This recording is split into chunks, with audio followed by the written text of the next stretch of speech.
The first presenter today is our, well, dear friend, Rebecca Adlard. Yeah, hello, Rebecca. Hello. Yeah, so Rebecca is, well, an enthusiastic teacher trainer, then also she's a presenter, series and development editor. So she's also very keen on teaching very young learners. Yes, and Rebecca's special passion is drama and stories. Yeah, well, so Rebecca has been teaching for more than 20 years, sharing her experience learning, and she has been teaching in many countries. Yeah, and today she will get us acquainted with the new Collins new primary ELT Peapod Reader series, and she will tell us how we can get the most from the series. Yeah, so thank you, Rebecca. Over to you. Okay, Yeah. thank you, Galina. And good morning from the UK to everyone. Let me share my screen, hopefully with you. One moment. Okay, we should be able to see the screen. And if you give me there, hopefully that's all working. So yes, welcome to this session, in very quick session, in which I'm going to introduce you to the Collins new ELT primary reader series, which we're very excited about, called the Peapod Readers. And my name is Rebecca Adlard, and I am lucky enough to be the series editor for these new lovely readers. So a little bit of sort of basics, the backgrounds. We have designed and developed 200 titles over 5 levels currently, hopefully with more titles to come in the near future. So we're starting at quite a low level with level 1 in pre-A1, and we're really aiming these books at sort of your very sort of emerging readers, probably 4-year-olds, depending on levels of reading ability. And we go all the way through to level 5, where we're looking at much more children who can read independently, who know the books they like to read, can choose their books. And that's at our A1 level. So we're moving from a starters up towards a movers leveling system. All of our books are written by experienced child authors. So we've got a lot of creativity, a lot of brilliant ideas, lots of different ways of writing and styles of writing to really introduce children to literature and to hopefully to love literature and to work out what they like.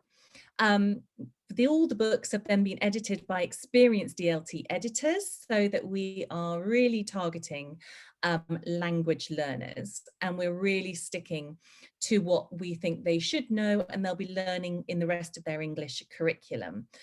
And then we've got lots and lots of illustrators who have worked on these books. So there's lots of wonderful varied illustrations. So hopefully there should be something that every child finds they like in our series, in each level of our series as well. And then just to reiterate, all of the books are aligned with the Cambridge Starters and Movers word and language lists. So if you are moving your classes towards the Cambridge Young Learner exams, then these books are going to provide a lot of practice for them for that.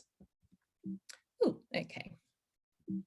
Sorry, I'm just trying to move along and my computer doesn't want to move to my next screen, which is annoying. There we go. Okay. So the philosophy behind our books. We've written these books very much thinking about the child who is reading the book, and therefore the children who they encounter in the books.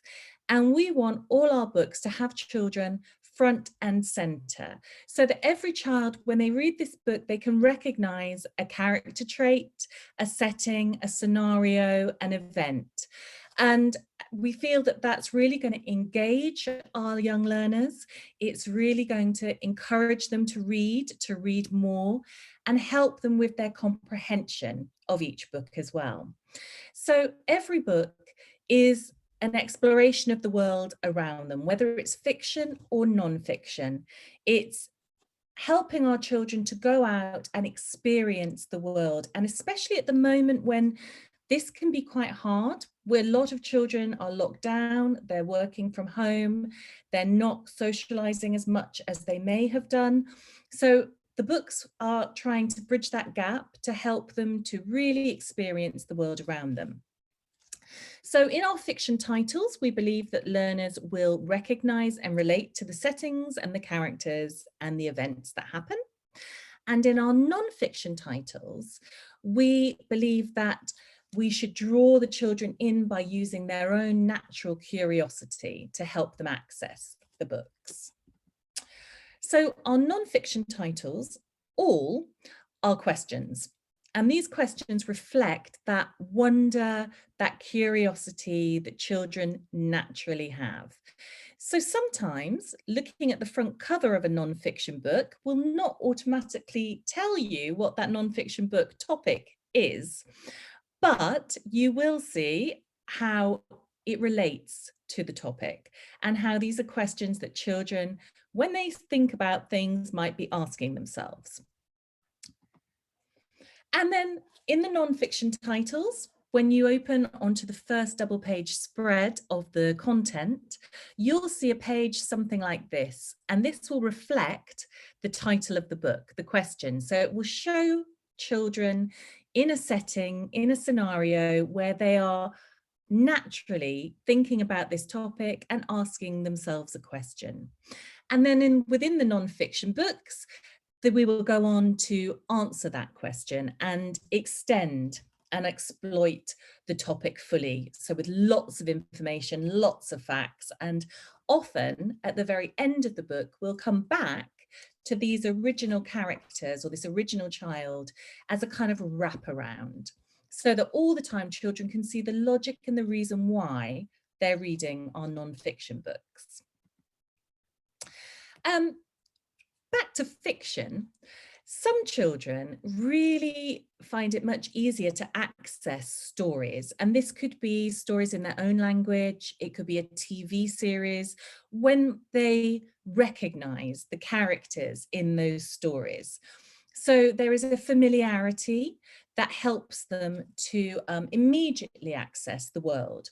And of course, anything when you're working with a second language that helps children enter the world of that language, step into English, is going to be good. So as part of our fiction offer, we've created 50 gorgeous books about two characters who are siblings, Ivy and Mac. We've got Ivy, who is the older sister, and she is energetic, enthusiastic. She's very quick to do things, doesn't always think about them. But then we've got her younger brother, Mac, who is dreamier, very imaginative, very caring, and together they go on lots of different adventures and experiences.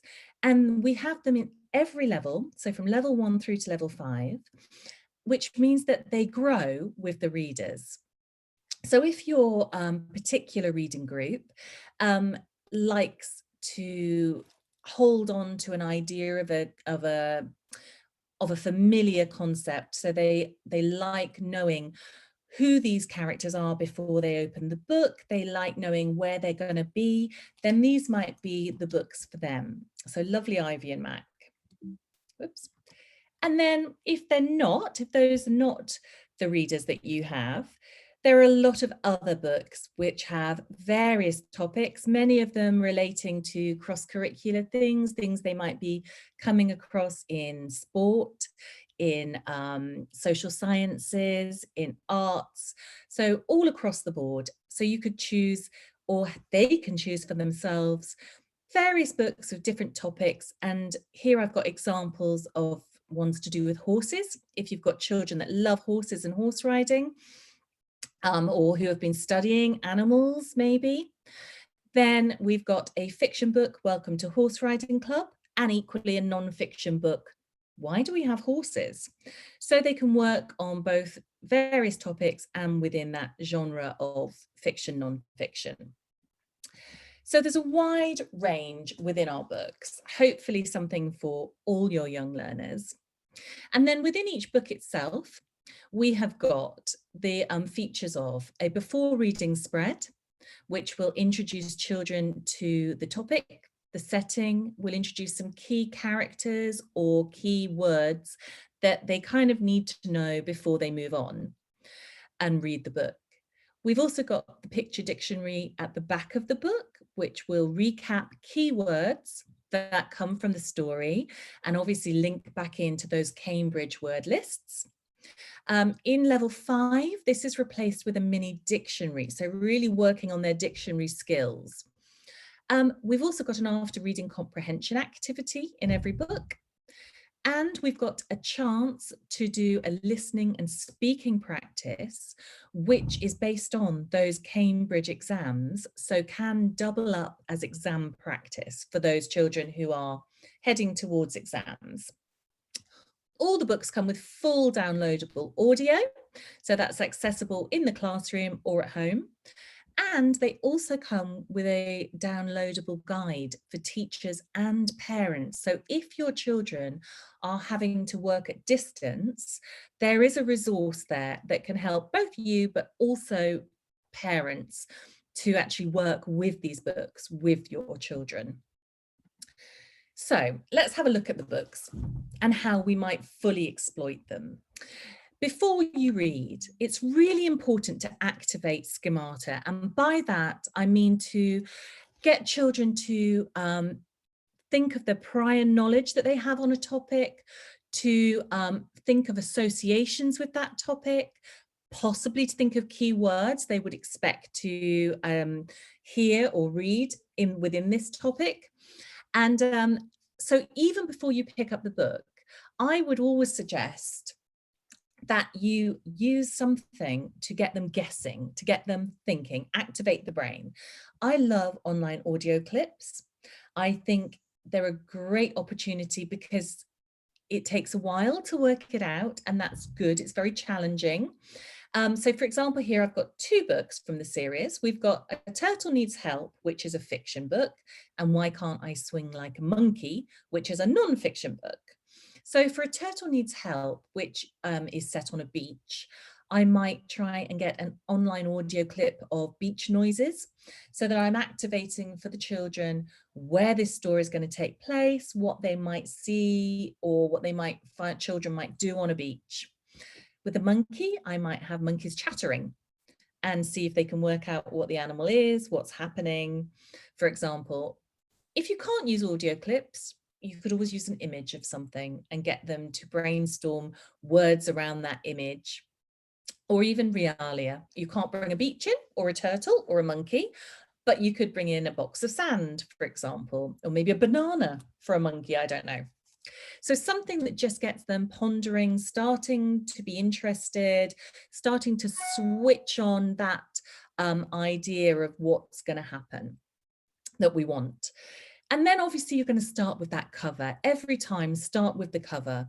Read the title for them, possibly talk about authors and illustrators, because we want our children to learn how to choose books when they grow up, how to assess if they like a book, how to link a title to what's going to happen in a book, to think about content. So always look at the title, always look at the picture, and ask the question, what do you think this is about? And do you think it's going to be interesting? If it's a non-fiction book in the Peapod readers, then you're obviously going to ask, what do you know about this topic? And also, can you answer the question, why can't you swing like a monkey? Does anybody know? And you can always write the answers to these questions on the board. And then at the end of the reading, come back and see who got this right. Did we get this right? Were any of us right?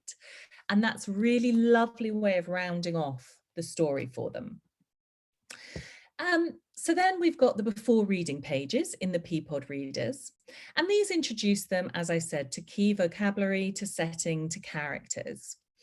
They've all got an audio attached, so obviously children can listen to the words on the page, point to them and repeat them. But you can do an awful lot more with this page as well. And the most obvious one is obviously to ask questions, questions, questions, questions. So what else can you see in the picture? What is the monkey eating? How many people are on the beach? How many monkeys? How many birds? You can talk about, if you've got prepositions in your language bank for your readers, you can talk about what's on the left of the picture, what's on the back, at the back, what's behind something, what's above something. What else can you name in this picture? What other words do you know? What color is the? So you can ask lots and lots of questions. You could also play a chain game with all the words in the picture, all the things they know. So for example, you could start around the classroom by saying, if we look at the monkeys, you could say, in this picture, I can see the sun. And the next student is going to repeat and add. So in this picture, I can see the sun and a tree. And the next one, I can see the sun, the tree, a mountain, etc. So you could really exploit all their pre-existing vocabulary by playing a chain game. You could also play guess the word. So for example, I could say it's an animal, it's on the beach, it's a turtle. And obviously these games can be played in smaller groups or in pairs. You could also work with the vocabulary that's in the boxes and do an alphabet race. So again, in groups, get children to write these in the order of the alphabet and really work on their dictionary skills, and make it a race, make it competitive, so they're really engaged and really motivated. And then you could also flick through the book and say, let's find each of these things. So let's find a forest in the book. And that could be an image, or with your higher levels, they can try and find the word. And again, you could make this very competitive. It could be in groups and it could be a race. And you get 1 point if you find it first, and you can add up the points at the end. So race to find the words in the book. You could also make true and false statements. So for example, I could say, in my fiction book, A Turtle Needs Help, Jess has got short hair. Is that true or false? Alex is wearing an orange t-shirt. True or false? Okay. And then you could ask learners if they've got any questions about these pages. You know, is there any question, for example, where do monkeys live? Might be a question. Or what do we call, I don't know, what do we call the birds in the Where a Turtle Needs Help page? They're seagulls. So lots of questions, lots of answers, and lots of encouraging them to really engage with the book and with the content. And of course, asking, do you like these pictures? Do we have monkeys where we live? Do we have mountains or forest? Do we have a beach where we live? Does it look like the beach you know? So really, really making it personal as well. And then of course, in a story, in a fiction book, use the words to say, what do you think is going to happen in this story? What do you think Dad, Alex, Kim and Jess are going to do? And you could now jump to the back of the book where you've got that picture dictionary and use it in your before reading activation, because you've got even more words here. And you can say, well, what about these words and pictures? Do these help you work out what might happen in this story? So really guessing what's going to happen, really predicting. They could even look at the comprehension activity on the final page, which shows just some selected images from the story. And they could try and do that before they read. And then when they read, they're really checking their answers. So they're really reading for meaning because they need to know, were they right or wrong? And then discussing afterwards, where were we wrong? Why wasn't this the right order? Okay, so you can really exploit the back of the book. Don't be scared to go to the back of the book before you've even read the story. It's fine. It's fine to do it if it works for you. So all of this is prediction, and then they can read and they can discover for themselves, were they right, were they wrong? That's just the list of what I've talked through. So later, I'm sure this will be available to you and you can have a look through and read that more slowly and calmly. Another thing that you can do before reading that's quite nice is turn to the first spread of the book, cover up the text, and have them look at those images and really discuss, where are the characters, what are they doing, how do you think they're feeling, what do you think they want to do, and then what do you think they're saying or thinking. And that's another really nice way to get children involved and engaged and ready to read. Okay, and then you're going to read the book, or perhaps your children will read in silent reading within your classroom, depending on their level and age. They may be reading at home if you're distance learning. So time to read the book, or it may be a shared reading with you. Then at the end, you can come back to, as I said, we've got this picture dictionary. They can listen and repeat with the audio to the words. So that's something they can do independently, perhaps. But then you want to do more with this. So you could ask them to go back and find all those words in the book. And again, that could be pictures or sentences. And also you could say, explain to me why this word, why this thing is important in this story or in this book. And that's really going to test their comprehension of those items. You could play some games. You could play bingo, where they cover 3 of the words. They choose 3 words and cover them with counters.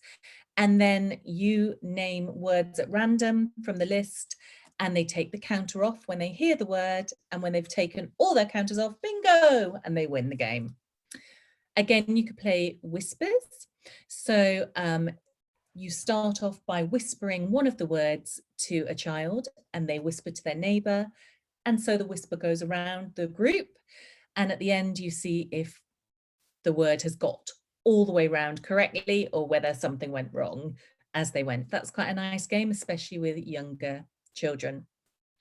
You could also do a picture dictation. So use the keywords, key elements of the story to ask children to draw a picture. And again, you could say, you know, there's a beach, there's a forest on the left, there's a turtle on the right. And you could discuss and describe a picture dictation for them and see what they come up with. Equally, they could do this in pairs or groups very easily. So more things with the picture dictionary. And then you've got our after reading pages. So every book comes with one of these. This is an activity that children working at home can easily do on their own, a look and match, or order the story, whatever it is. But equally, if you're working with them in the classroom, you could do a lot more. You can have them describe to each other, or you can describe one of the images for them to guess.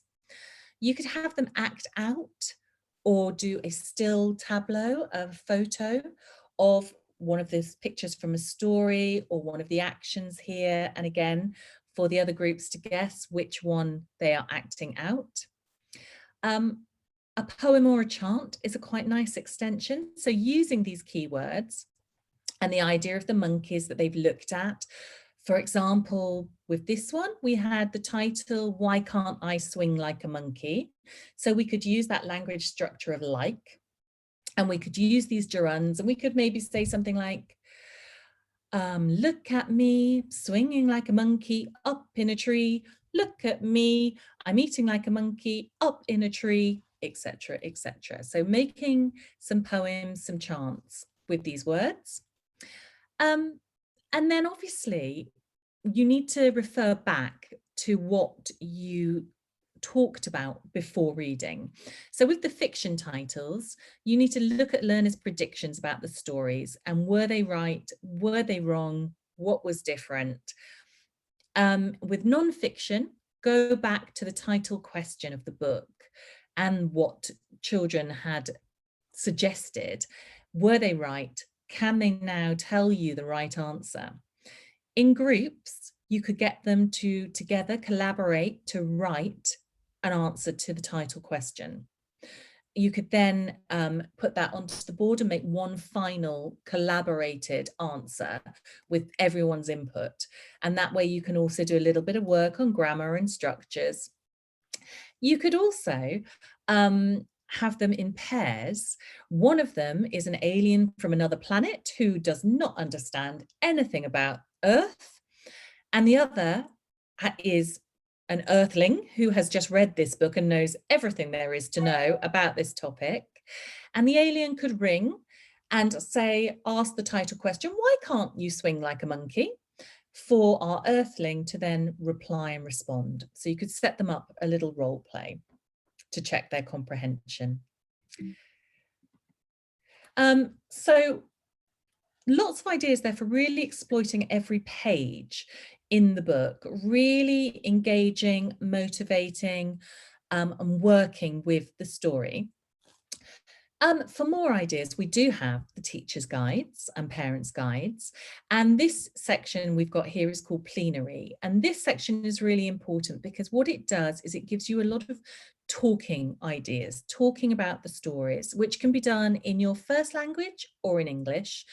And this area is meant to help children with their social and emotional learning.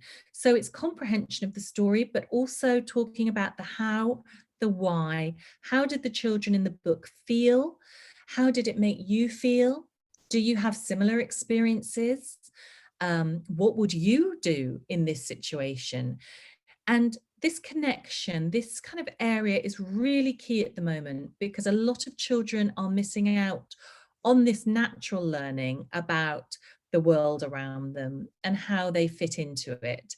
So using the readers to really help them express all those feelings and really experiment with how to interact with each other and with the world around them. So lots of ideas there for you or for parents to work with and talk about the stories with their children. Some language involved in there as well at times, but each book has that very much written just for that book. Each book also has an extension activity idea. This could be a game, but quite often they are more curriculum based. So they cross your curricula. For example, here we've got a science experiment. We've got a more technology based one about taking photographs. And then we've also got a creative writing example. And so these are lovely ideas if you want to extend learning or if children are learning at distance from you. You can do the experiment yourself, take the photos yourself, write the story as a model. You could video yourself doing that, or you can upload the finished product and then ask children to do it themselves, have a go and share that with you. And you can upload what they've done and share with peers and the wider community. Very nice if you can get a head teacher to comment on what children have done and have a gallery of their work. So lots of nice extension ideas. And again, each one is tied in very much to that book, that particular book, and what's relevant. And then just very briefly, because I know I'm running out of time, to just talk about the exam practice, this extra listening and speaking that we've included, because it's key that the readers are usable for all skills. So here, listening and speaking, based on an image from the book. Each book has a little audio which has questions, and these questions mimic what you would hear in the Cambridge Young Learner exams. This is a very low level one, so we start with very closed questions, yes, no, black, white, and we expect children to listen to the question and possibly respond using mime, using nodding gestures, maybe pointing to a part of their body, so not necessarily verbally. as they progress up through the levels, we extend that a bit to those more sort of open-ended questions. We expect them to use more language. No becomes no, she isn't, or no, she hasn't. And then questions like, what's your favorite picnic food? You can see here. So where they're expected to produce a personal response, much more like they will if they do those exams. So they can do this again autonomously, independently at home. They could do it with a parent. They can do it in the classroom with you, but lots of practice there for their listening and their speaking skills. And that's what our teacher's guide looks like, just so you can see. And as I say, each one is unique to the book that it comes with. So loads of ideas for harnessing that before, after reading, and the plenary. And I think I'm probably out of time. So I want to hand back to Galina in case there are any questions, and say a very big thank you. I hope that this very brief and swift run through of Peapod Readers has piqued your interest and you're motivated to go and have a little look at them all and enjoy reading stories with your children. Okay, Galina. thank you. Yeah, thank you very much, Rebecca, for your talk, for your presentation. And that's, yeah, really great. There have been a lot of hands-on ideas and like ready-made solutions for the teachers. Yeah, the only thing they need to do is, well, to read the guide and, well, yeah, then to conduct very nice lessons. So thank you very much. Yeah. In the chat box, we don't have any specific questions, but well, if like we have time only for one question, so if you have one, you can switch on your microphone and ask it. Yeah. Okay. So no questions. Yes, so far. Okay. Well, then you see Rebecca's email address. So Yeah, in case, any questions, do just get in contact. Mm-hmm. Okay, thank you very much, Rebecca, for your presentation. Thank you. You're very welcome. Thank you. Yeah, enjoy your day. Thank you. You too. Mm-hmm. Okay, so thanks a lot, and I would like to present our introduce our next presenter. This is Tatьяны Fανштейn. Yeah, and you can see her happy smiling face. So hello, Tatьяна. Hello. Hi. Yeah. So Tatьяна is a very enthusiastic teacher, and she's a devoted, very young learners and teens teacher. She's also a teacher trainer, conference presenter, material designer, and also she runs her own online school and she teaches young learners online. So Tatьяна also has her own blog, which is very, very popular on Instagram. Yeah, can you imagine 13,000 subscribers? And yeah, she organizes webinars and trainings for teachers. So Tatьяна, over to you. Yeah, so I'm making you the co-host. Thank you. Thank you very much. Now I'm going to share my screen, but it says that no, I can't share my screen. That's great. Just a second. Just a minute. I'm going to share everything you see. And before we get started with the presentation, I would like to draw your attention to the question of speaking. Yeah, so I hope you can see my screen. Can you see my screen? Yeah, so I hope I will be able to see the chat and read your comments, because my session is going to be practical, highly practical, and I need communication with you. Yep, so that's it. I do hope you can see my presentation. You can see it. Great. So the key point of my talk today is about motivation kids to speak. We are all familiar with the concept of reading and investing our time in stories, like the stories we've just listened to about. And today I'd like you to think of the ways how we can motivate our students speak more while reading these stories. And my answer to this question is definitely organizing a quest as an example of motivation kids to speak. So Galina has already introduced me, so what I wanted to draw your attention to here is that now currently I'm teaching groups of very young learners online, and these ideas are appropriate for both offline and online teaching, so you might grab them and use them in any circumstances you work in. So what we're going to do today is to think of the problems and difficulties we face and how to focus our students' attention on speaking and give them opportunities to speak enough in our lesson and after them. Besides, how to choose a story and how to cook a good quest to encourage your students to speak. Then we will look through 5 particular steps of quest preparation. I'll give you some warning, and I'll share the list of stories for Christmas quests if you're interested. By the way, can you please write in the chat box if you are going to organize something particular on Christmas topic in your classes? Can you please, yeah, I see you nodding. Yeah, can you please type something in the chat box if you're going to organize something for Christmas, because that's what my talk is devoted to today. Yeah, great. So while teaching very young learners, we face a lot of difficulties.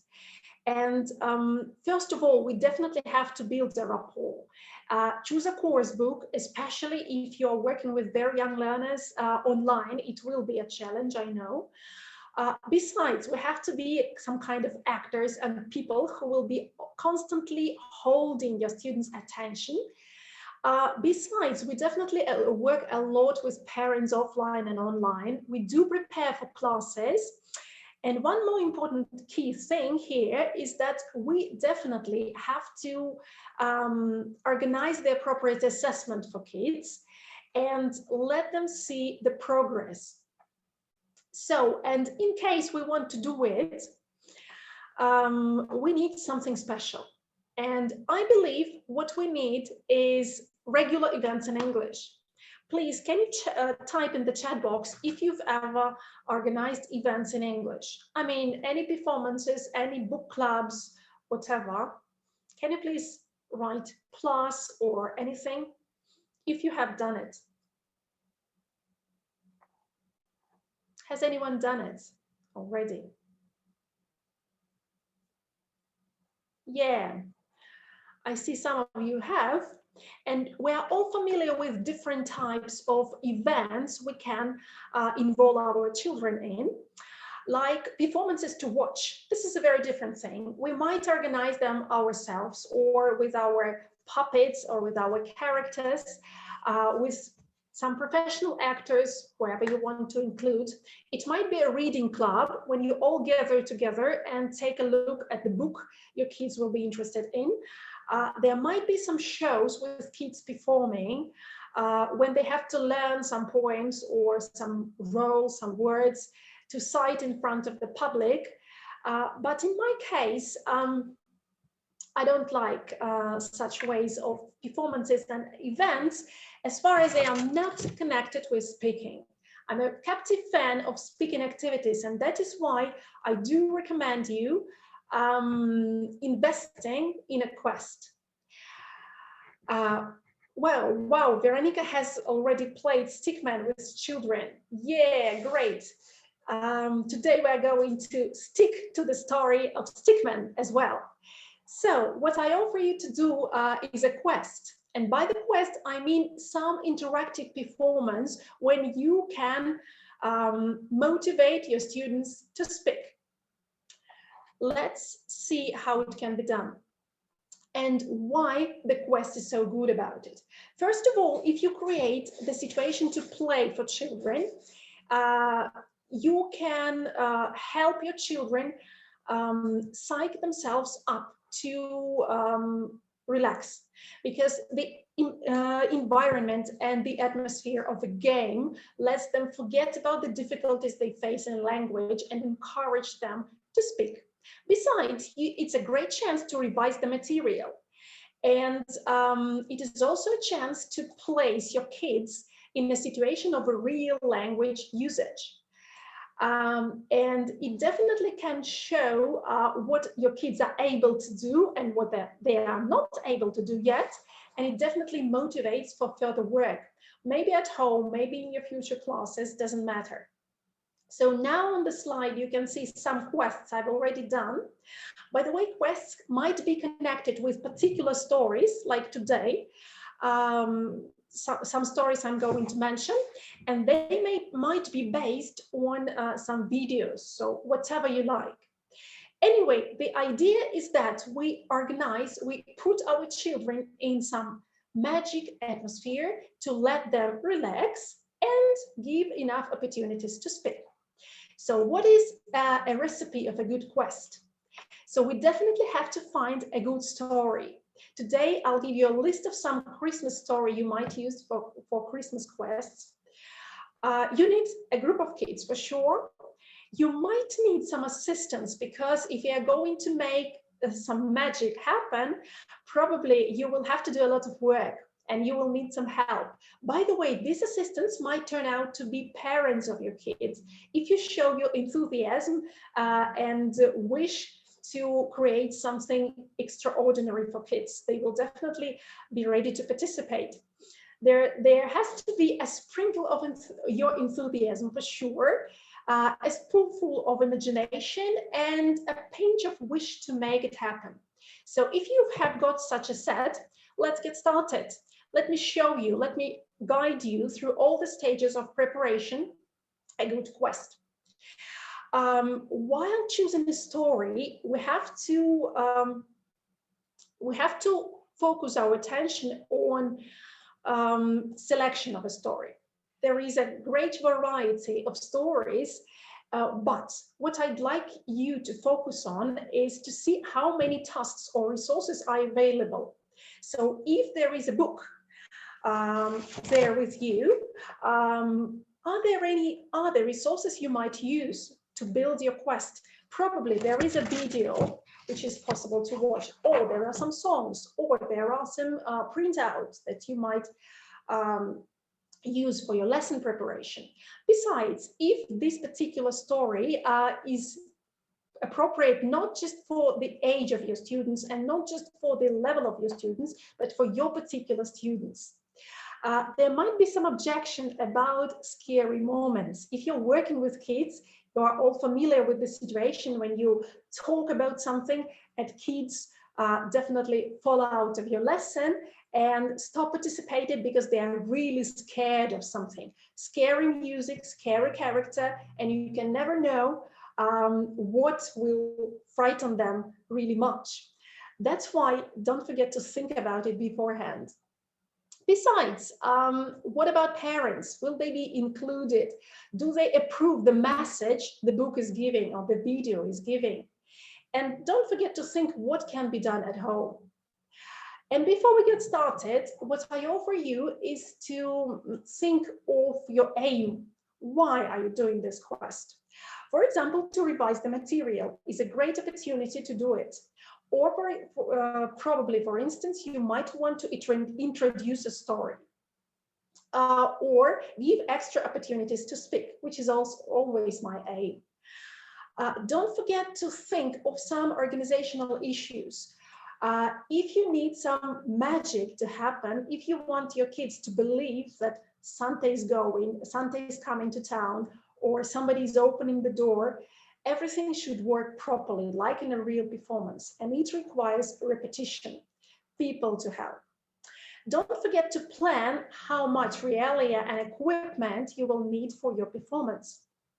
I would recommend you here to put some preparation time limits, because very enthusiastic teachers like you who are ready to learn on their day off might immerse in preparation so deeply that it will take all your Christmas time. Try to avoid that. Then clear instructions to everyone. So instructions for your students, instructions for parents, instructions to everyone participating. And today we're going to look at 3 books. Santa Baby, The Snow Queen, and Stickman. The way the quest is usually done is the following. This is usually a journey from the point A to point B, and there are different obstacles to overcome. First, this is a small obstacle, then it's bigger, it's growing and growing and developing, and kids are getting more and more involved, more and more emotional. That is why we have to bear in mind the cooperation with kids, possibilities to involve them in what is happening, and of course the degree of how much they are involved. So the stage one, while preparing, I would ask you to think of the types of the tasks and to see how many tasks you are going to have. In my case, I have already organized a quest, an online quest, and this is the way it looked on a mirror board. So it was wonderful Wizard of Oz quest. And you might just take photos of your kids if they let you. If they don't let you, you might take just picture, which will mean some definite kids with their names, and move them, literally move them on the online board from one stage to another. Don't forget to think it over beforehand. Then you might plan how many different types of activities you are going to use. They shouldn't repeat each other, otherwise children will definitely lose their interest. Don't forget to list the topics you want to cover and set the time limits. It would be nice if you could script your words and compare how much you are going to speak during the quest and how many opportunities your kids are going to get to let them speak. Don't forget to think of how energy draining and emotionally draining your performance has to be for you and for your kids. So will they be on the level of 0 in the middle of the show, or will they be ready to continue the show on and on by the end of it? It is very important. The second step is making up the first activity. For example, let's take a look at this activity, Stickman, which is very good for Christmas story. And what I offer you to do now is to get some practice. So what happened to a stickman at the first stage of the story is that he was caught by a dog. And what you can do with your kids is to read them aloud a part of a story where you get such pictures with the dog and let them do some activity.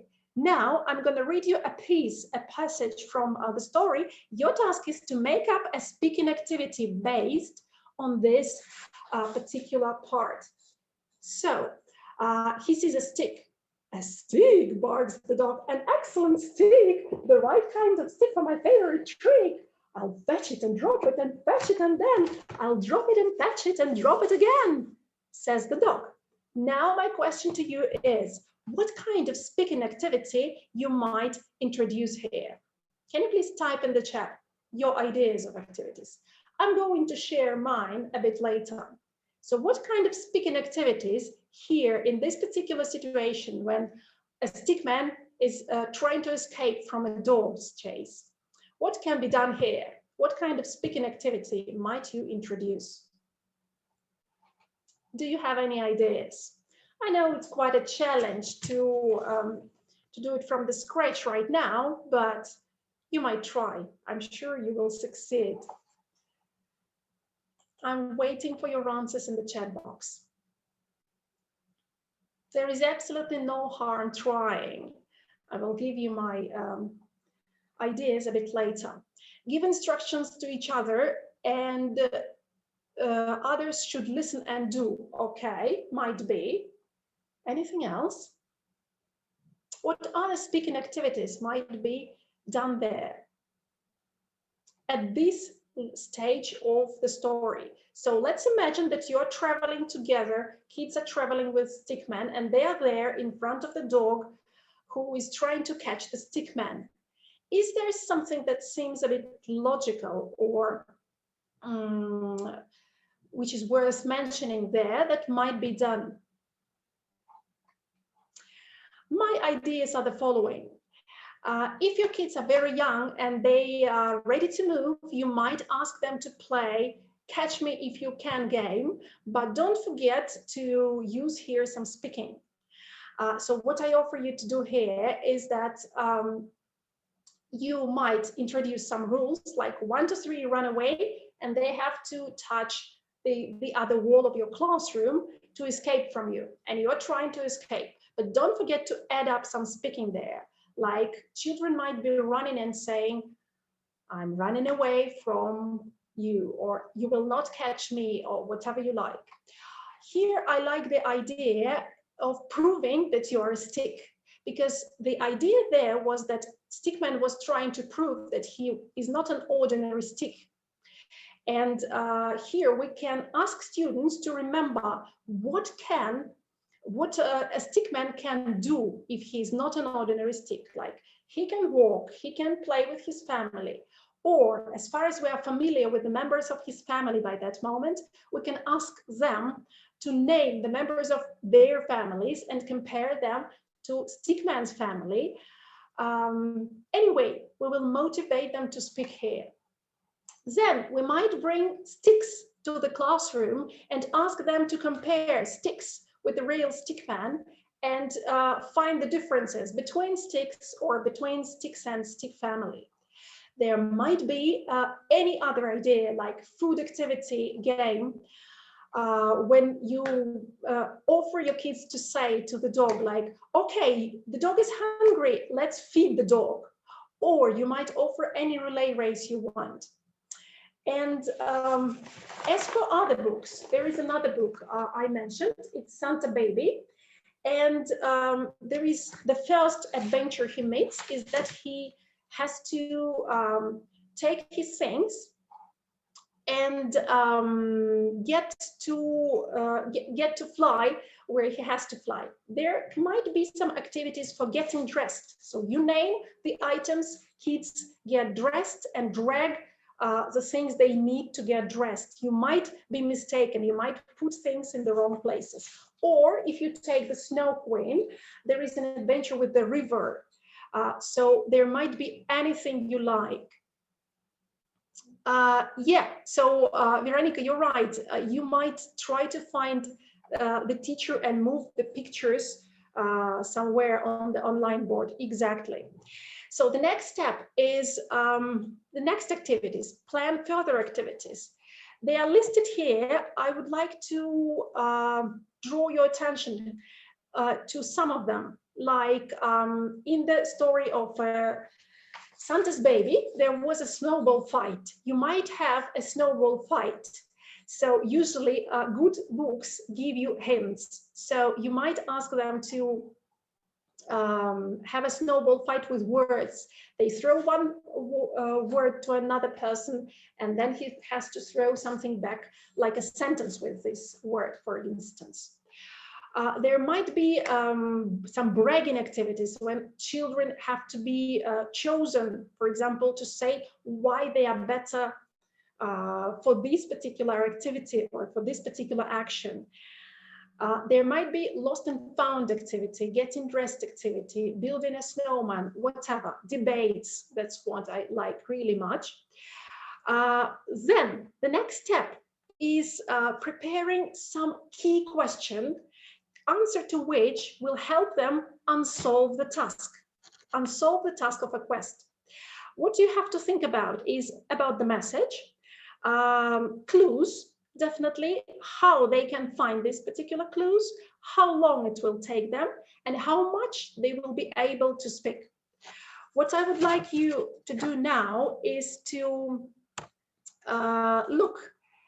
watch the video. I'm going to show you, and the task here is to think what kind of task you might ask your students. Let me know if you can see the video. Wait a second. Just a second. Yeah. So what we're going to do is to watch the video and to answer the question, what the greatest gift for Christmas is.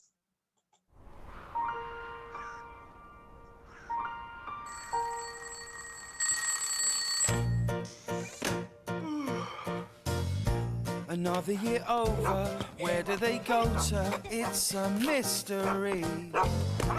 Now it's December, so much to remember before Christmas Eve.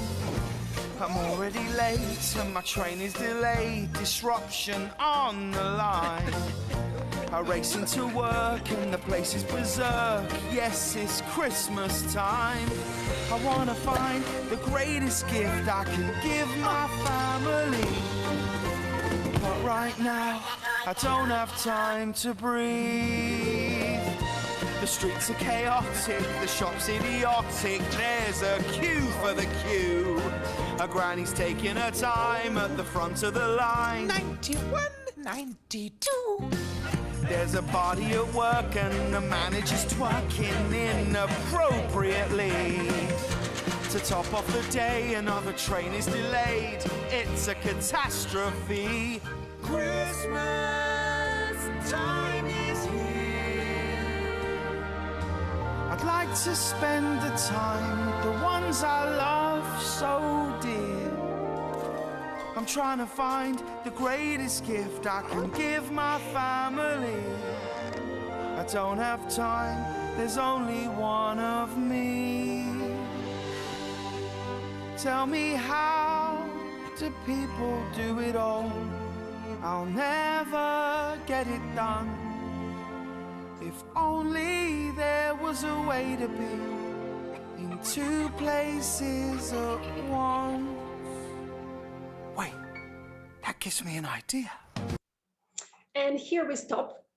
And what we offer our students is to take a look at this video and think what the best Christmas gift is. Do you have any ideas? Can you type them in the chat, please?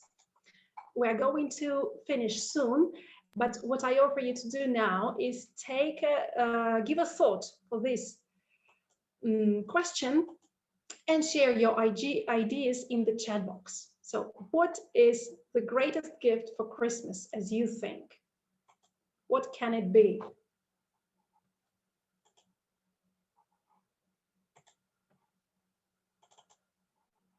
Any ideas are welcome. There are no wrong answers, but can you please share your ideas in the chat?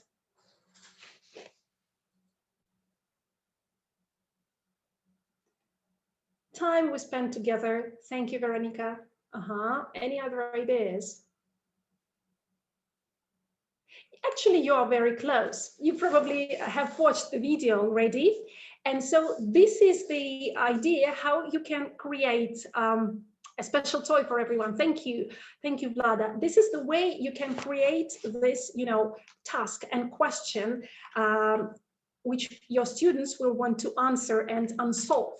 So what you might be done here, what I usually do with my students is that after this video, after they give their ideas, for example, somebody will be saying that a toy is the best Christmas present for everyone. Somebody will be saying that it's time. You might have some small kind of debates why they think that this object is better. And then you might tell your students that here in the box, I've got the best present for Christmas. So you will be able to see the best present for Christmas. What can it be? Then students might touch the box if they are offline, or just look at the box and think what it might be. Then you let them open the box and there is something that is wrapped. And you tell your students that there is a chance for them to know at last. They will see what the best present for Christmas is when they unwrap the paper. But before that, they have to give their ideas. And it doesn't matter whether they are online or offline. And they might be saying that, I think it's, I believe it's, blah, blah, blah. Anyway, when they unwrap it, they discover there is nothing but the mirror.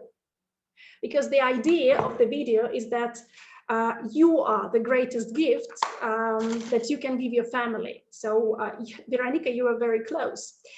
And when they discover it on their own, when they have participated and they open this secret message, it will definitely influence the way they think, and it will definitely motivate them work further.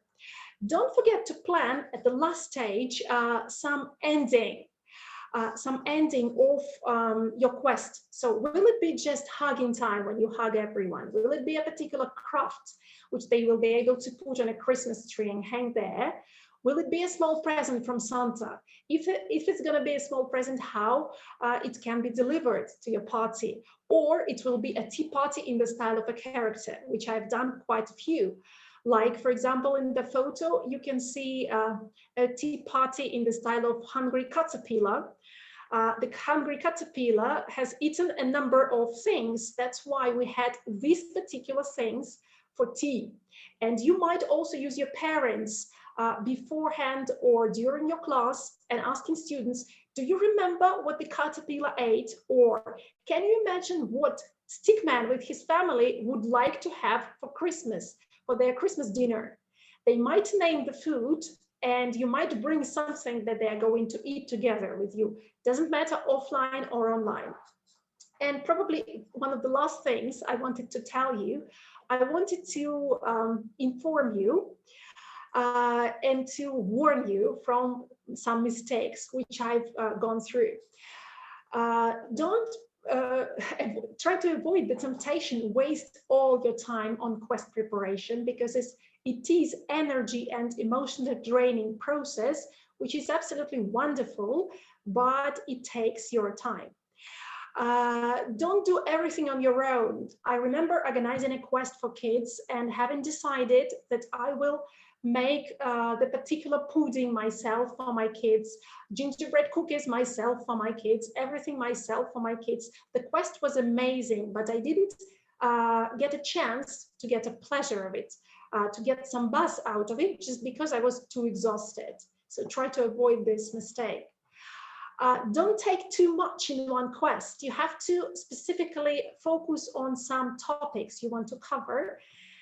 The most important key thing probably here is don't miss speaking opportunities, and don't forget that anyway, any quest based on a story particularly has to bring joy for all the participants. This is the list of the stories that you might use for Christmas. These are the videos for your stories as well. You might use any of them. And I've tried almost all of them, and some of them are there to be tried by me as well.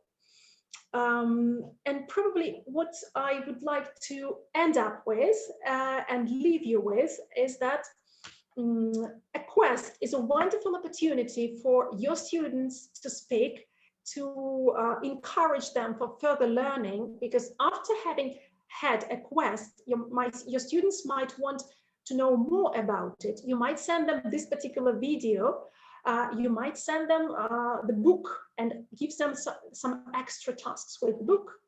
And that's the key thing. And it doesn't matter if they are a bit of a handful during the procedure, but anyway, it will keep their motivated, it will help them speak, and I'm absolutely sure that it will unlock and unveil their speaking potential. So thank you for listening. You can join me anywhere you like. I will be there to help you and to answer all your questions if you have any. Okay, thank you, Tatiana. You are like a real fairy lady, yeah, being by our side all the time. So thank you very much for your very, very interesting and practical presentation. Yeah, and I think and I'm sure that it has given our participants food for thought and also some ideas, yeah, to develop their creativity and to deliver better and more exciting lessons. Thank you very much. Thank Yeah, you. thank you. So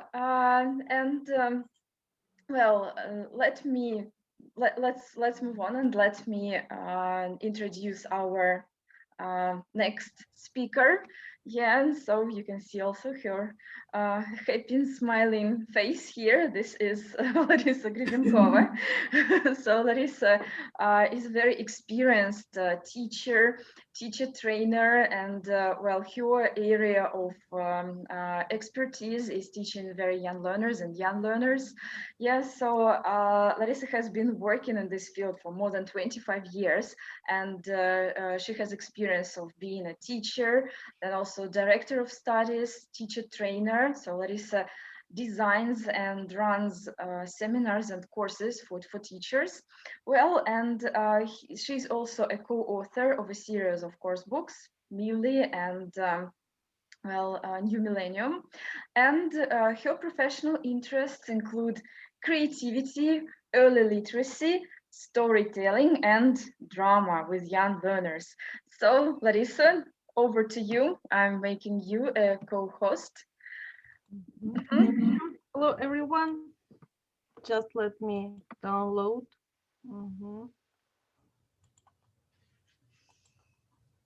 And it's a good idea if you join with the help of video as Vlada has just done, because our webinar will be really interactive, okay, and we'll move our fingers and our hands, and it's a good idea if you just join in and do it with me, okay? I saw Galia somewhere.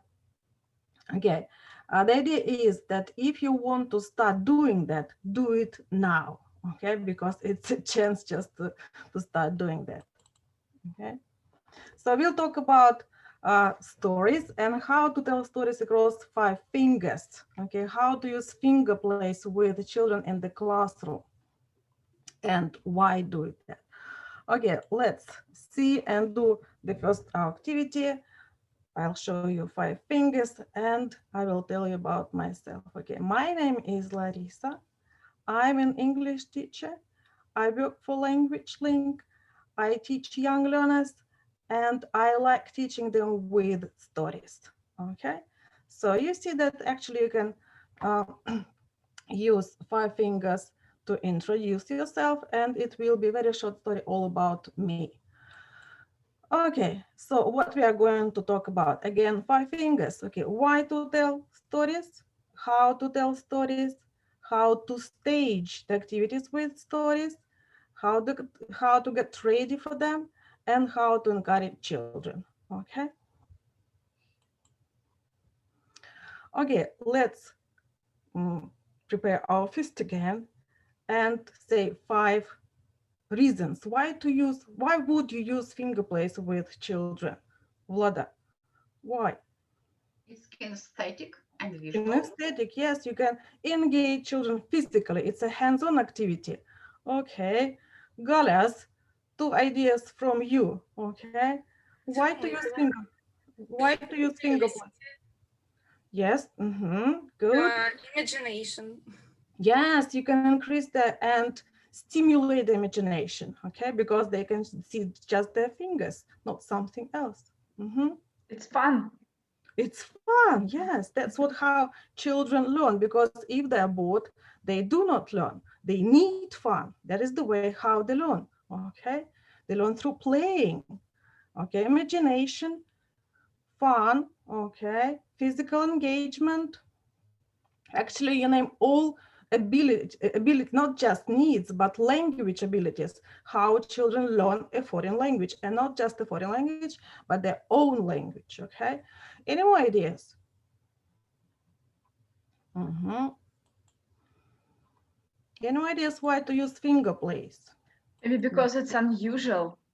Unusual, yes, it's engaging. And if it's unusual, it attracts their attention, okay? And they with also finger. need to develop coordination. Yes, how to coordinate. exactly. And you can develop the fine motor skills, okay? That's what we call manual dexterity, okay? You help them to develop the fine motor skills. Okay, as you see, you can see some benefits. And you mentioned them. Engagement. You can also develop the oral language and auditory memory. You can develop the comprehension skills and sequencing skills, imagination, as Gala mentioned, and phonological awareness. This is just a brief list of some more benefits, okay? Now we're gonna try one story.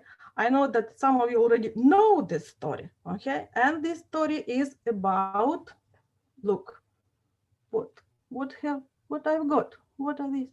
It's a key. Yes, it's a key. And my story will be about the key. So that is the way how you can do what? You can easily attract children's attention, okay?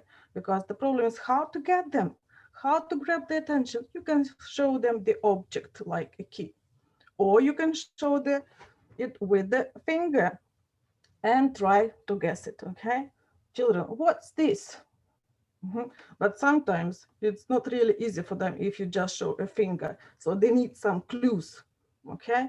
You can draw a key on the board, or you can show the object, okay? Or bring the old key.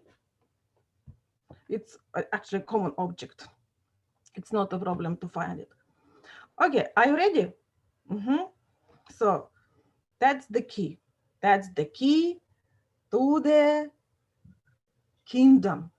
Okay, let's make a kingdom.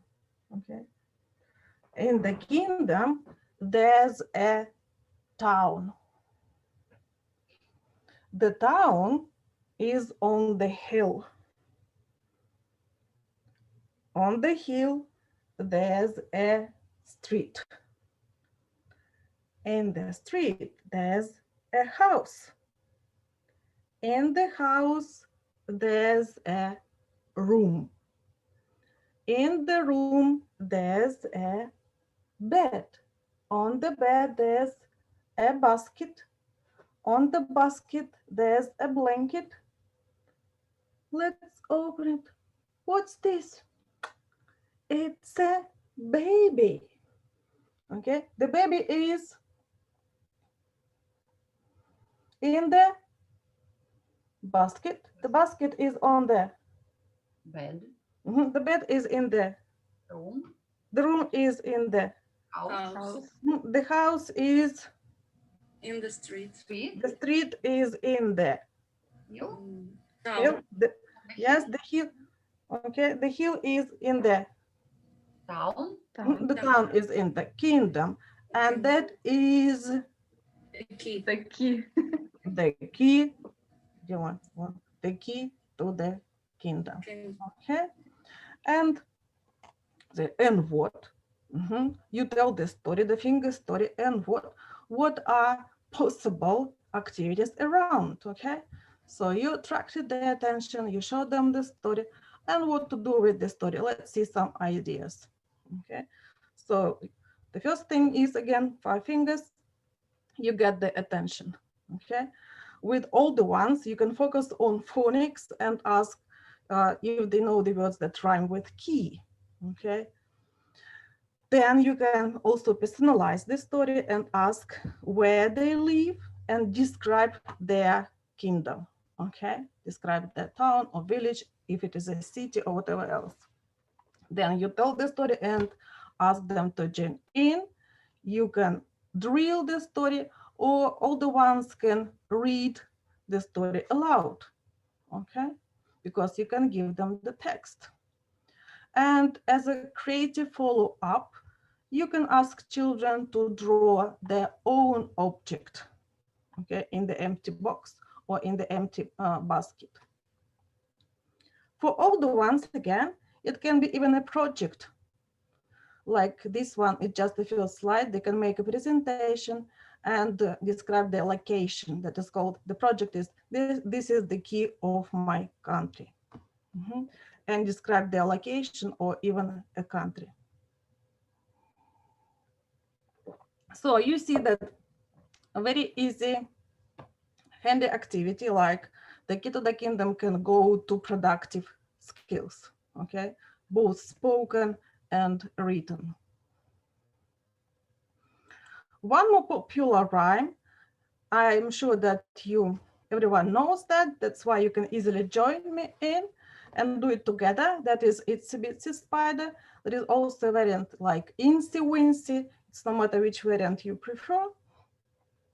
But any variant you use, it will focus on oral language, because, and not just oral language, but it also will be authentic, because it's a nursery rhyme that goes from native speakers. Okay, are you ready? So let's make a small spider. Okay. Okay, it's a spider. Oh, wonderful, Gaля. But let your spider move, okay? Let's go up, up, up, up, okay? Great. Now let's make a spider. And Ancy Wincy spider climbed up the water spout. Down came the rain. Rain, let's make it rain. And wash the spider out. Out came the sun and dried up all the rain. And Insy Wincy spider climbed up the spout again. Okay, now let's make a big black spider. A big black spider climbed up the water spout. Out came, what is next?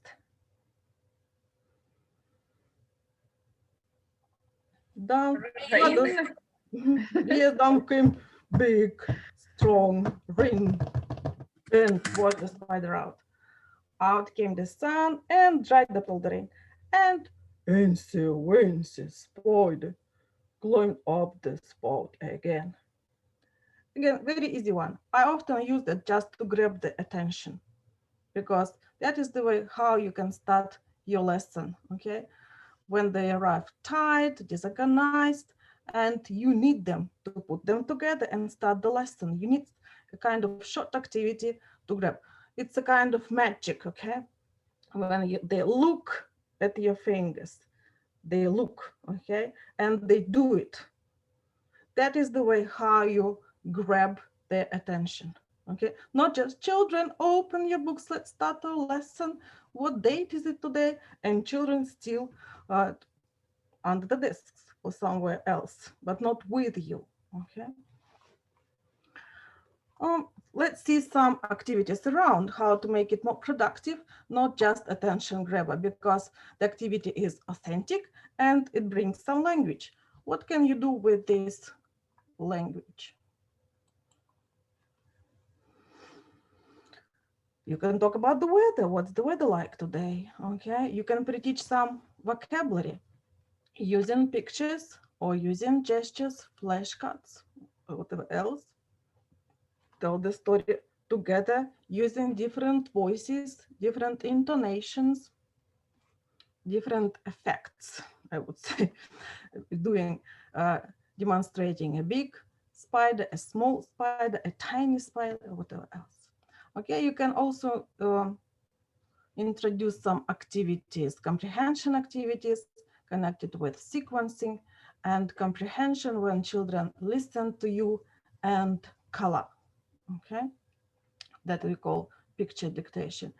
And as a follow-up again, you can, according to the age and level, you can introduce different activities, like they write a description of their own pet spider, or they make a spider book, okay, with some facts about spiders, or they can even create a lab book with, so you can connect very simple story with clear area.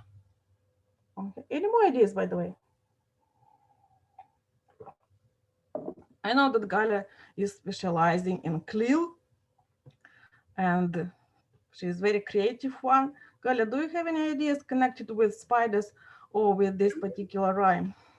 The life cycle of spiders. Yes, definitely life cycle. Yes, great. One more favorite story, and I know we often use that with Vlada because once I remember the situation when Vlada covered my lessons, and when I arrived back, they asked me, Larissa, show us Mr. Wiggle, Mr. Wiggle. How do you know that? Vlada told us. Okay, that's why now together with Vlada, we'll show you a story that is Mr. Wiggle and Mr. Wiggle, because it's universal. It can go with younger ones and with older ones, and teachers also adore this story because it's not only about auditory memory, and that's about sequence, and that also about attention. It's also about grammar. Okay, because children like to move, and teachers like grammar. Okay, so look, make it. Let's eyes. Can you see, Mr. Wiggle? Okay, and it's Mr. Wiggle. Okay, let's show it. Mr. Wiggle and Mr. Wiggle. Okay, Mr. Wiggle lives in the house over here. Pop. And Mr. Wiggle lives in the house over here. Pop. One day, Mr. Wiggle wants to see Mr. Wiggle. Okay, he opens the door. Pop. He goes out of the house. Pop. He closes the door. Pop. And goes up the hill and down the hill, up the hill and down the hill, up the hill and down the hill, up the hill and down the hill. Knock, knock. Nobody answers. Knock, knock. Nobody answers. So Mr. Wiggle he goes home, and he goes up the hill and down the hill, up the hill and down the hill, up the hill and down the hill. So Galia, he Open the door. yes, he opens the pop. He goes inside. Pop. He closes the door. Pop. Okay, and he's at home. Next day, Mr. Wiggle wants to see Mr. Wiggle. He opens the door. Pop. He goes out. He closes the door and goes up the hill and down the hill, up the hill and down the hill, up the hill and down the hill. Knock, knock. No answer. Knock, knock. No answer. So Mr. Wiggle goes back home. He goes up the hill and down the hill, up the hill and down the hill, up the hill and down the hill. He opens the door, he goes inside, he closes the door, and next day, Mr. Wiggle wants to see his friend. Mr. Wiggle and Mr. Wiggle want to see each other. They open the doors, they go outside, they close the doors and go up the hill and down the hill, up the hill and down the hill, up the hill and down the hill. Wow. Hello, Mr. Wiggle. Hello, Mr. Wiggle. How are you? I'm fine, thanks. And you? I'm fine, thanks. And you? Goodbye, Mr. Wiggle. Goodbye, Mr. Wiggle. And they go back home.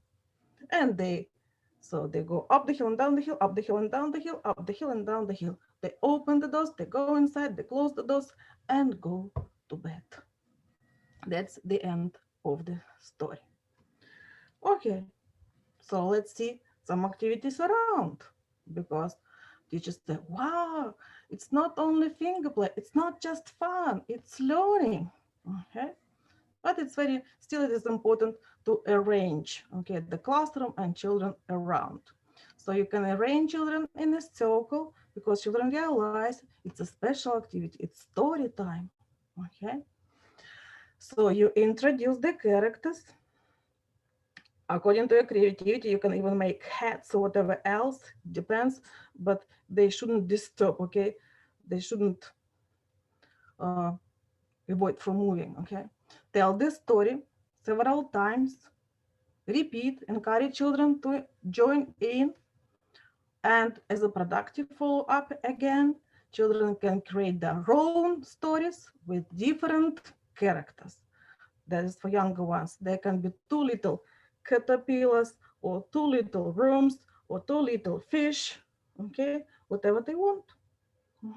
Because fish can swim, okay, caterpillars can climb, move, and so on. Okay, any more ideas about characters? Grammar. We can introduce grammar, third person S and plural. Mr. Wiggle goes, they open. It can be good introduction for grammar. Definitely, yes, definitely. It's a good activity to introduce and let children notice some grammar and see the difference. After that, you can give them a script for all the ones, notice find the verbs and see the difference and so on. You can give them like a context for grammar. Moreover, you can put the story to tell the story in the past, as it is done in the book by Carol Reed. Okay, this story goes in the past, and you can introduce the idea of the past. Okay. Well, so, and one more idea, creative one, that children can create their own dialogues and make this story communicative with focus on communication and develop their communication strategies, where children talk about the weather or talk about likes or dislikes or talk about their pets or whatever else. Okay. And if you want to get more ideas how to tell stories, you can watch some videos on Mary Jo Huff's YouTube channel, okay? Because she's really professional how to use fingers, and not only how to use fingers, but other techniques, storytelling techniques for storytelling, okay? And one more thing I would like to mention connected with Mr. Wiggle, Mr. Wiggle, actually there is an authentic book about that. Not about Mr. Wiggle, but the book that is called Wiggle and Waggle, and it's about worms. Okay. So you see why I like using stories, because as soon as you pick up a story, lots of ideas appear in your mind. Okay, what to do with that? And I see that our, you see, I've got lots of more slides, but our time is over. That's why there's a reason to meet again somewhere. For example, in our workshops, okay, about storytelling and drama. But let's see some ideas more that you can, you can use not only fingers, but together with fingers, you can use finger puppets that go together with different stories like Red Riding Hood, okay? And it will be a follow-up. Or one more story that is really engaging, and you can try that children make again finger puppets with 5 rabbits. And they sing a song again, and when children focus on singing or rhyming, you improve their pronunciation skills, okay? And build a foundation for rhyme and rhythm, okay? Rabbit one, where are you? Here I am, I don't walk, wolf, I got you, okay? So finger puppets. Or, so that is it. Or with all the ones, you can also use finger puppets, but not only for acting out, okay, and focus on their accuracy in pronunciation or vocabulary, but you can also encourage them to sequence the events and tell the story, or to retell the story, and again using 5 fingers, okay, when they describe setting, where the story happened, what were the characters, what was the problem, how to solve the problem, what was the resolution in the story. and the end of the story, okay? And again, they can use finger puppets just for acting out, or they can use their fingers already for much more productive stuff like telling and retelling the story, okay, using this infographic. And just one more idea how to go further with fingers.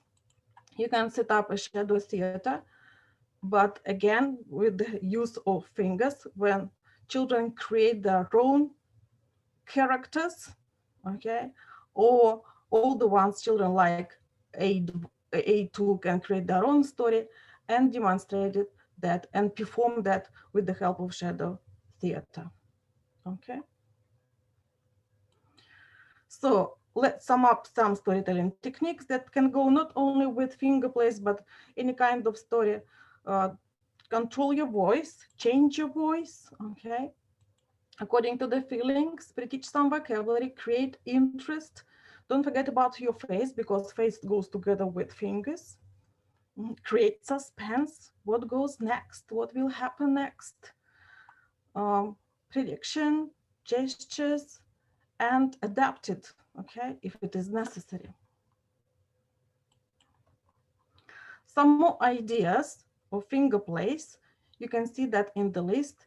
And I would also recommend a couple of names that go together with finger plays, like Elena Celesta. You can see her wonderful tutorials, how to show finger plays, okay, and pick up some storytelling techniques. And Dr. Jean Feldman, she also has her own channel where she shows lots of stories and why to use them and how to use them. And also her focus is on finger plays, okay? If you want to explore this topic, what finger plays to use and how to use them, how to show them, you can watch her tutorials, okay? So, and a couple of ideas for Christmas for younger ones. And let's sum up, okay? So if you want to introduce a finger story or finger play in the classroom, set up what? How would you finish that?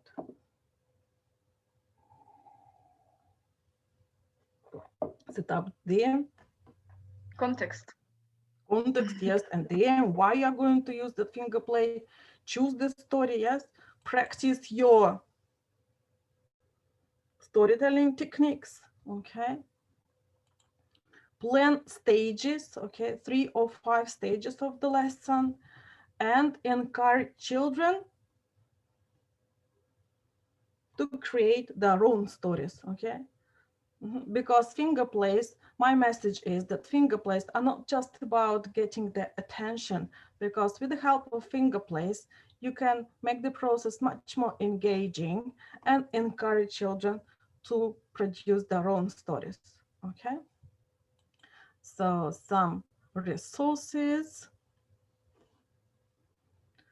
okay, and other topics that we introduced together with Vlada, and you can join our workshops and courses in language link, okay?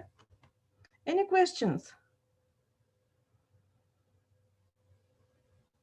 No? No questions? Okay, thank you, dear colleagues, for support and engagement. Thank you, Galia. Thank you, Vlada. Thank you, Galia, again. Okay, hope to see you soon. Okay. Thank you, Larissa, for your fantastic presentation.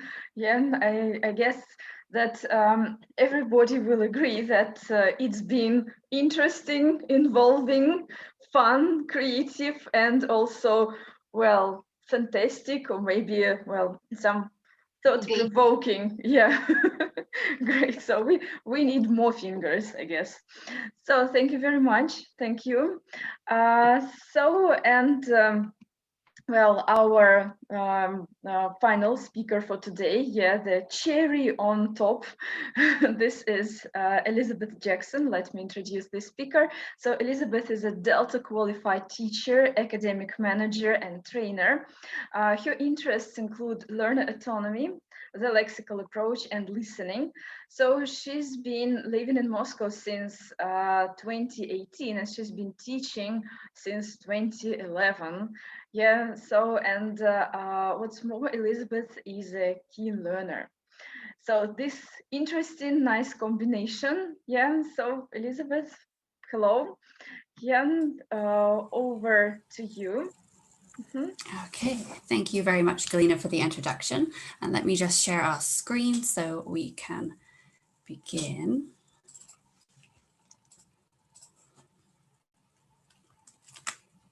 There we are. So hello, everyone, and thank you very much for being here. I hope that you have enjoyed the other sessions so far today. So as Galina said, I've been living in Moscow for a couple of years, and one of my teaching interests is the lexical approach, which is where this session originated from a different session on teaching young learners lexically. And so there's lots of a focus on this in this session on teaching lexical chunks and collocations, not just single words.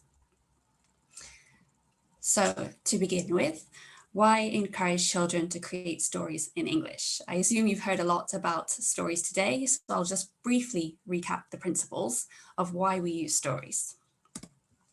So first of all, stories are motivating, memorable, and really key here is that they can be really personal. Young learners are creative, so we want to make the most of this in the classroom and use it as an opportunity to expand and enlarge their lexis, with that focus on collocations and chunks of language. So this is a great opportunity to take that creativity and run with it so we can expand our lexis. So today's session is really practical. We're going to be focusing on some techniques and tips for classroom use. We're looking here at primary learners, so learners from about 7 to 11 years old, and most of the activities are focused on those who are above beginner. So if you're familiar with Cambridge exams, I mean movers level. If not, it's students with 2 or 3 years of English already. They have a good solid basis of vocabulary. They can put together simple sentences. They have some reading ability. That's key to most of the activities we talk about today, although some of it can be done orally. And most of the activities involve some kind of writing ability, but again, some of them can be just orally telling of stories. So there are 3 particular key points we're going to look at. One is using the context of the unit to create stories. Secondly, we'll look at applying the topic and language to a new context, so expanding out that lexis. And then the third area we'll look at is holidays and special lessons, which I've called theme lessons. The format of the session is going to be examples of what I did in my classroom, and then some key advice and takeaways about those techniques. There'll be a chance for questions at the end, so please keep those in mind and ask at the end. So first of all, the most obvious place to start is using the context of your unit. So for example, here, we are taking the language from the units. That could be nature places, for example, and then talk about a camping trip as our scenario for a story. That could be using the grammar of the units. We'll have a couple of examples of using the present simple or the past simple. So the first example I'm going to show you, I call a group story. This is one of the more freer, more creative versions of storytelling, creating stories with your learners, or rather having them create the stories. It's ideal for small groups. If you have larger groups, ask a question about that at the end, and I'll be happy to explain how you can adapt it. So this is small groups of like 4 or 5 or 6 or maybe 8, up to about 8 children. So the context that I'm going to show you of my example here is a group of 6 learners. It was Christmas, and we'd recently done the past continuous. We'd also been looking at linking words like and, so, but, and because. We set up a context in the lesson where Santa had just finished delivering presents. So Santa went back to the North Pole. This story was created by the learners as we sat in a circle. Each student added one sentence to the story. So they had chance when it was their turn to think about what to say, and then the next student, they knew what order they were going to be in. As they were telling their story, I was taking notes so that I could type this up and work on some language in the next lesson.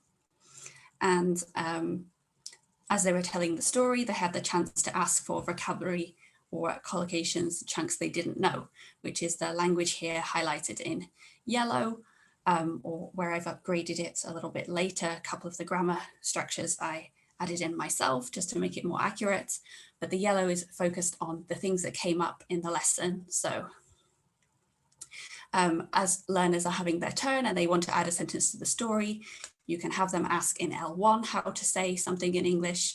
They can help each other to say it, or you can help and provide the word yourself. Then students added all these sentences. We have about 2 or 3 turns around the whole class in a circle. So each student gets a couple of goes at adding a story, adding a sentence to the story, and creating a really personalized group story.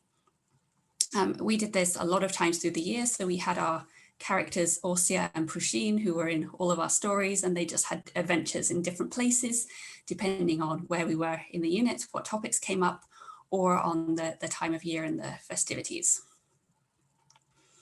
So that's my first and favorite example for really creative children who are able to just take an idea and run with it. A second option for those who are not as naturally creative, who need a little bit of scaffolding, which is completely normal, is to use Mad Libs. I'm sure that many of you have heard of Mad Libs before, so I'll go through it quite briefly. And so the idea here is that you have like the scaffolding of the story, you have most of it here, and you just miss out a few words, and you have the word form in mind that you need. And you show to the students the numbers of the missing words, and you elicit a word for each space. The students at this point have not seen the story. They don't know what you're describing, what the story is about. You're just eliciting some vocabulary that you would use. So it's not necessary to use these words adjective and noun. You can either do it in Russian if they know those words yet, even at that age of 7, 8 years old. Or you can just elicit it by grouping some adjectives, nouns, and verbs together on the board. So you can have like one area where you group together some adjectives. You elicit, okay, old, beautiful, what other words can you give me that are similar? And so they'll come up with things like pretty or cute or amazing, and you can board them up as a group of adjectives, and do the same thing with nouns, with tangible objects, and verbs, and so on. And then you come up with this list. And once you've got your list of all these words, you give out the story, and you go through and you end up with a funny story, which can be nonsensical as you insert these random words, and can be really quite funny.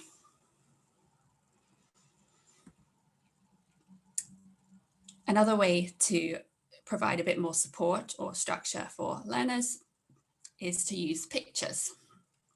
So this is a nice option if you do have younger students who can't really read well, then you can use pictures as your input to prompt them to create the story.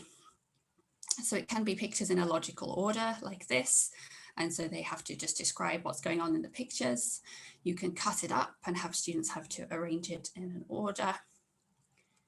You can also use pictures in a different way by having a few random pictures, and they have to think of some way to combine it into a story. So this is an example, things that can be logically related, like a UFO and an alien, and then something a bit random, like a bird that we have over here. And so again, this can give a bit of scaffolding or support to those students who are not able in that group story situation to just come up with a random idea. This is a nice option. A third option for helping learners who need a bit of support with creativity is that you have the first half of a story and have the learners just create the ending. So you've already got the characters, the context, where it's happening, what's going on, and they just have to think of the next steps, which can be nice to encourage their creativity. The third example I want to give about creating stories within the context of the unit is a kind of guided visualization.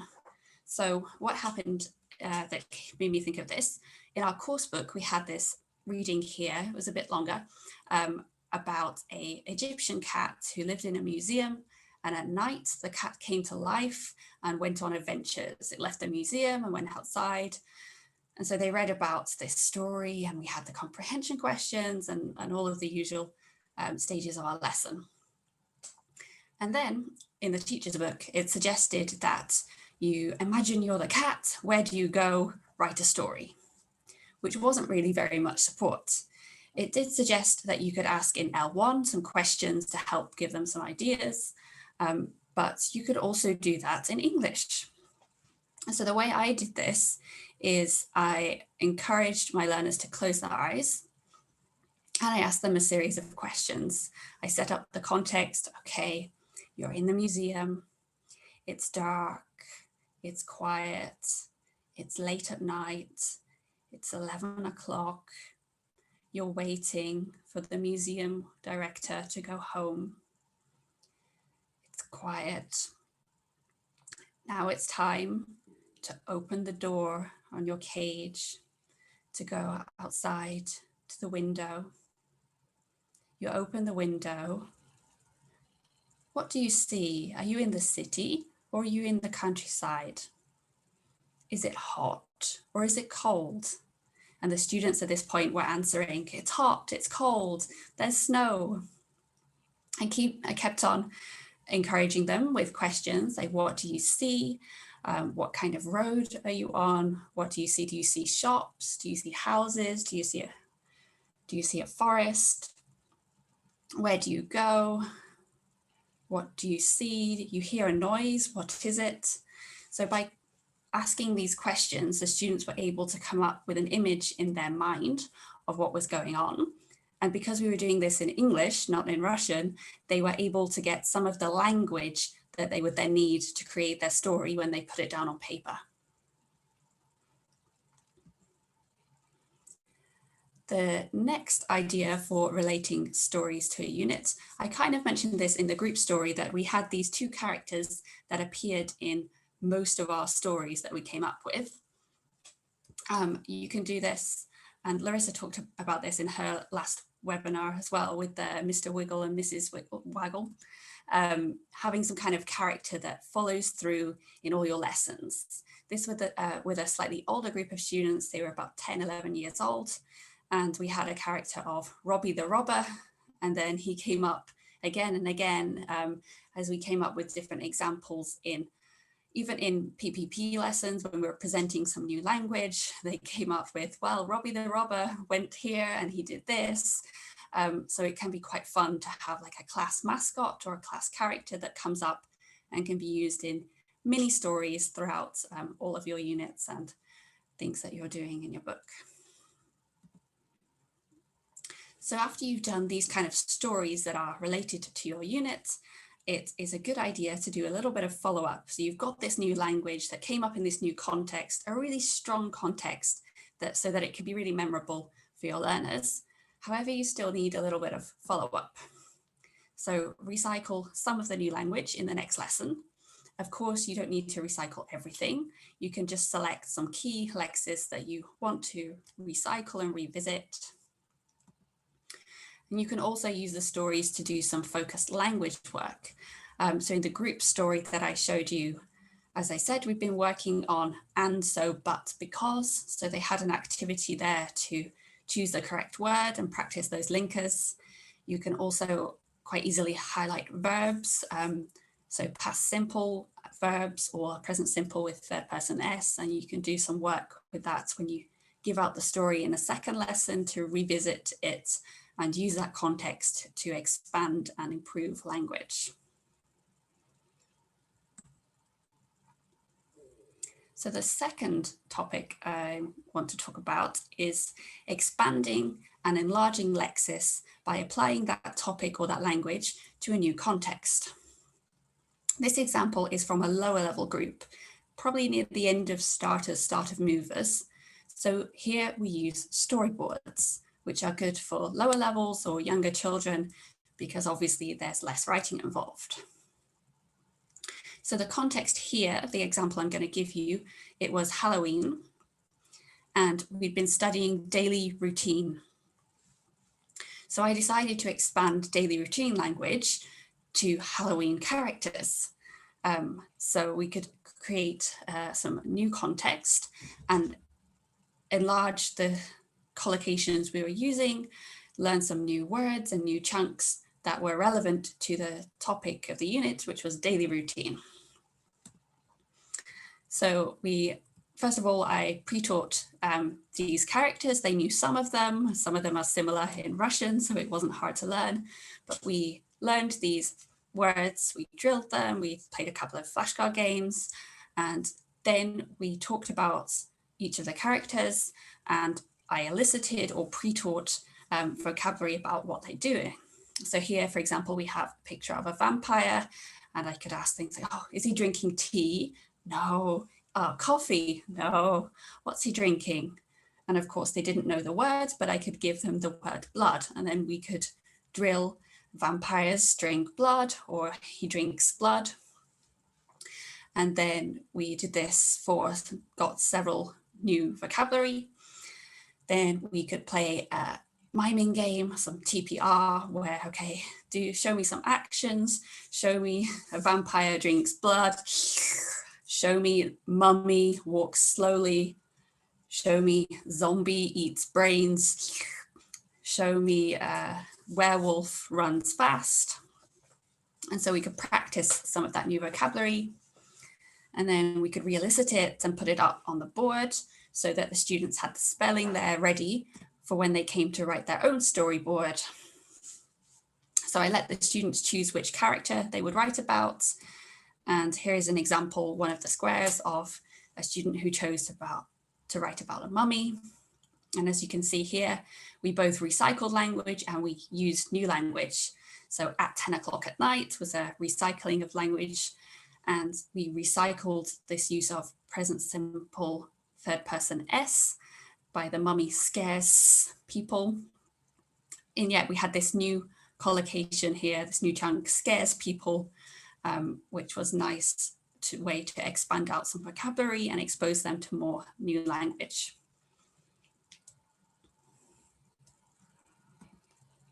The second example of expanding it to another context is when it was Christmas.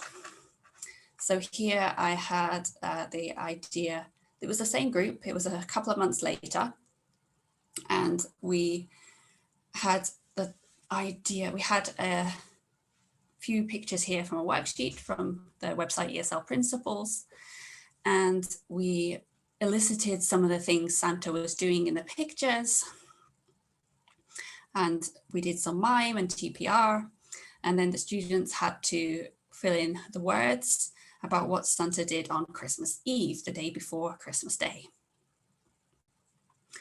And then as a follow-up activity, we then thought about Santa's Christmas Day. So of course, Santa does all of his hard work on Christmas Eve, going around the world, delivering those presents, or New Year's Eve, as my students told me that that's when Ded Moroz is busy. So then we talked about Santa's Christmas Day or Ded Moroz New Year's Day. What do they get to do? They actually get to relax. So then we elicited some ideas of things they might do. We also had some more pictures to kind of plant some more ideas in their students' minds and give a bit of scaffolding for those who needed that support. And then the students were able then to write their own little story about what Santa got up to on the day after delivering presents. And so again, when you take these topics of applying the language to a new context, you should still kind of recycle and follow up with that new lexis for a couple of lessons to help it go into learners' minds to help them pick up the vocabulary. And with that, I'll move on to our third point. So another situation you can do is supplement your coursebook with themed lessons. And this is an example with a group of 10-year-olds. There were actually only girls there that day. So I had the idea in mind already anyway of International Women's Day. I've done themed lessons with older students, with young teens and older teens and adults. But with this group, I really wanted to try and do something on that topic. So I went to the British Council website, Learn English Kids, as most of you probably know, and I found a video and activity on Florence Nightingale. And so I decided to use this and use it as an opportunity to expand their thinking and also expand their lexis. And so first of all, I got them to predict the story from these pictures here, the pre-teaching vocab, that we matched up the words they didn't know. And then I asked them to predict the story and what they think it was about. And so they made up ideas based on these things. Most of them actually told the story about a soldier and he was in war and then he met a nurse and they got married. And they followed quite a predictable template. One of the students did make the story about the nurse, and she had some ideas about this nurse getting up to exciting adventures, which was great. You can ask a lot of questions at this stage to get the ideas flowing with the students and encourage them to expand their lexis a little bit in that way. You can take some notes and you can introduce any extra language. At this point, you can put it up on the board. And this is an example of what I did here. So most of the language that came up at this point was related to these three topics about war in general, like soldier. They gave her a medal, was a nice collocation because there was a medal as one of the pictures. An important man, there was a war. So giving them language that allowed them to talk about the pictures and the context that was going on. And same with these hospital and life events. This was then useful later when they came to write their own story. So we had the pictures as you saw, and then we followed the usual lesson stages. We had the video for Florence Nightingale, we had the comprehension questions, we had the follow-up. How did you feel about this story? Did you like it? What was your favorite parts, etc., etc. And then it was time for the learners to write their own story. So if you're in this kind of situation, it can be useful sometimes to have mind maps to help learners plan out a story, to think logically about, who are the characters, where did it take place, when was it, what is it about, what are the key things. Then you can allow the learners some time to write their story, whether that's in class or for homework. And then a key point that I want to add on here is that you can still do a bit of peer feedback. So if you have a very small class, you can allow the students to read out their stories. If you have a larger class, you can still allow 2 or 3 students to read them aloud, and then encourage the learners to give peer feedback. And the way that I do this with this age group is asking everybody to comment on what they liked best about the story. So you can put this useful language on the board to help them scaffold the beginning of their comments. And then it's a really nice way to help learners engage with each other so they have a reason to listen to the story because they're going to comment on what was their favorite thing. It's nice kind of ego and confidence boosting for students because they get to hear these compliments on their story from other children. So that is a great extra little tip that I wanted to add in there. So we started a little bit late, but I would like us to finish not too late. So I'll summarize at this point. The first option that I presented you today was that you keep the context of the unit and you take that to make a story. So like if you have a topic about nature places, your story could be about a camping trip to a lake or in a forest, and you can use that to then expand out some lexis on what the students, what the story characters will do at the lake. You can add in some extra lexis. Like my students, when we did it, they asked about how do you say in English about collecting mushrooms? So we got to introduce that as a new chunk, but within the context of the unit. The second option was applying language to a new context, whether that's a themed holiday, the time of year, like with the zombies and her mummies at Halloween. And again, it's an opportunity to expand out that language, or expand out the language of daily routine to include more than just the 8 chunks that were in the book.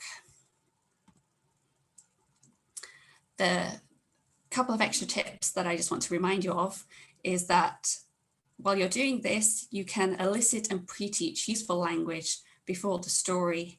So elicit it, pre-teach it, do some TPR to help them, understand and get used to the words.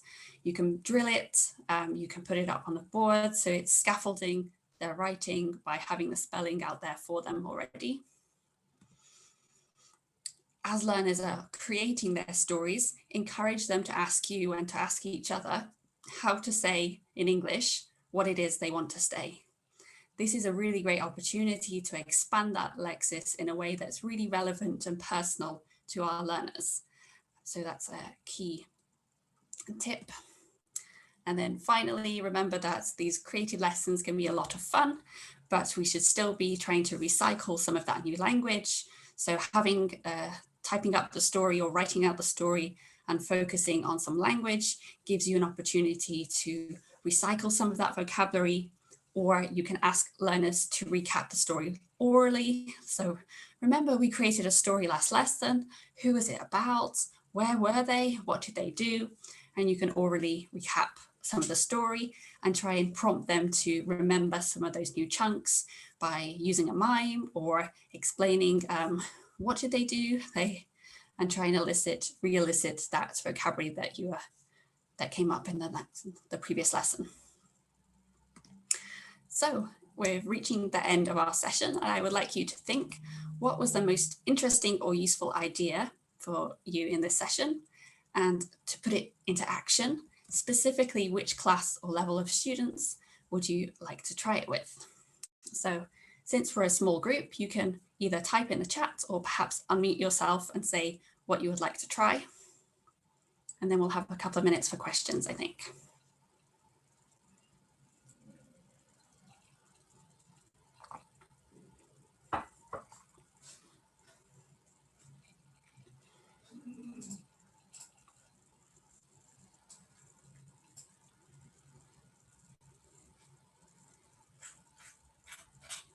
Okay, so you can type in the chat what you want to try from the session today using the statement I'm going to. Good. Vlada will do the Santa's Day activity. Nice. Keep the ideas coming. And if there are any questions, if we have a little bit of time, we can do that.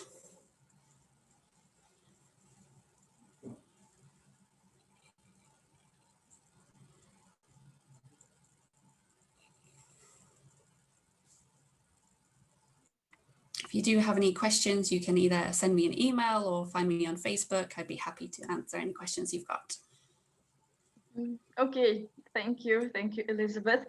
Thank you for sharing your experience and well, your practice with us. So, unfortunately, that is the end of our event today.